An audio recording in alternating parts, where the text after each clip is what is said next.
This is 5 on your side at 6. Focused on you.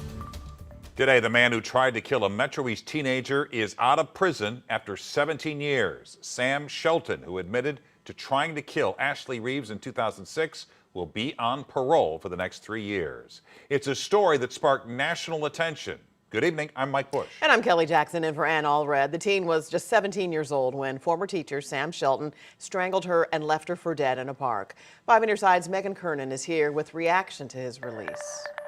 Kelly, I spoke exclusively today with the St. Clair County Sheriff's Department. Their detectives made the unbelievable discovery 18 years ago. Sam Shelton was released early from the Illinois River Correctional Center on Monday after serving nearly 17 years of his 20-year prison sentence. What started as a missing persons case turned into an attempted murder when former Freeburg High School teacher Sam Shelton strangled Ashley Reeves with a belt and broke her neck. Shelton left her barely alive in the woods at Citizens Park in Belleville. Believing her to be dead, Shelton confessed to the killing and led police to her body. After a 24-hour search, St. Clair County Sheriff's investigators found her alive in the dark woods. Once they recalled seeing her body, and it's all on video, you can recall them shouting, saying she's still breathing, and get medics in here, to get her some help. This very well could have been a case where they came a couple of days later and she was actually deceased. So we're very happy that she's still alive and she's doing well. Ashley courageously survived and underwent rehab to relearn how to swallow, talk, and walk. I spoke with her on the phone today. She told me she's hoping to move on and forget about the past. Day 3 of the Thomas Kinworthy trial just wrapped up. He is the man accused of murdering St. Louis police officer Tamaris Bohannon in August of 2020. Today, jurors learned Kinworthy's ex-wife never warned a negotiator about any mental illness during the standoff. Kinworthy, who is charged with first-degree murder, has pleaded not guilty due to mental defect.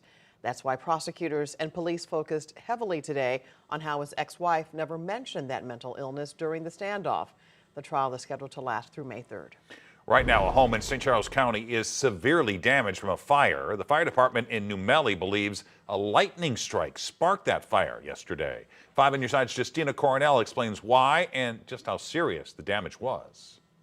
Sometimes Mother Nature can be a little devastating, and a little violent. A New Melle family faced the wrath themselves. Half of their home is now gone after lightning sparked a fire Tuesday afternoon. New Melle Fire Chief Dan Casey said bystanders witnessed flames coming out of the roof on the 1700 block of Morrison Lane. It was a large home, and it was well involved.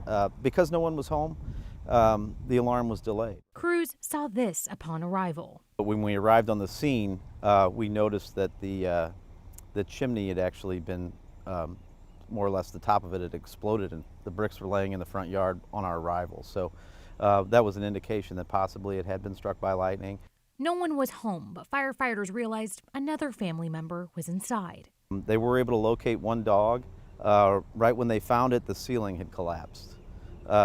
So once the ceiling had collapsed, the dog was then trapped between the ceiling space and a wall separate from the door. So the firefighters made a quick decision and they literally ran through the fire to grab the dog. Covering 122 square miles, Casey said they responded quickly under 6 minutes, yet the goal is to shed even more time. The New Melle Fire Protection District Station 1 on Mill Street is moving down the road to the building behind me here. The fire chief tells me that this will allow them to use more advanced technology to respond even quicker. Hopefully we can at least cut 45 seconds. Maybe a minute off our response times, just getting out the door. Our mission is community first. Justina Cornell, 5 on your side. 5 on your side spoke to the family and they said they've been living in that home for a decade. They say calls keep coming in as the community shares its support.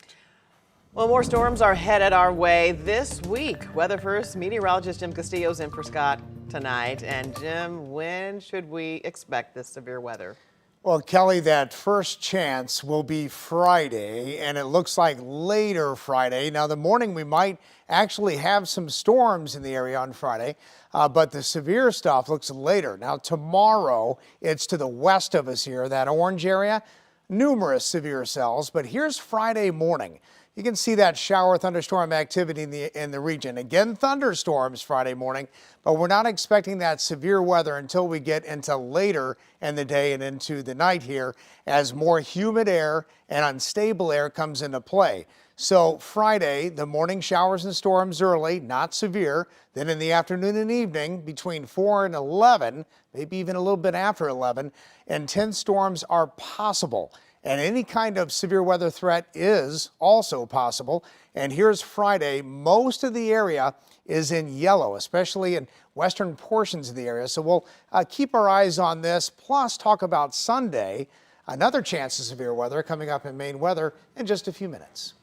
St. Louis County Prosecutor Wesley Bell is winning the race to raise money in his bid against Congresswoman Cori Bush. The incumbent Democrat has opposed Israel's war against Hamas, and now donors are lining up behind Bell. Our political editor Mark Maxwell is in the newsroom with more on this.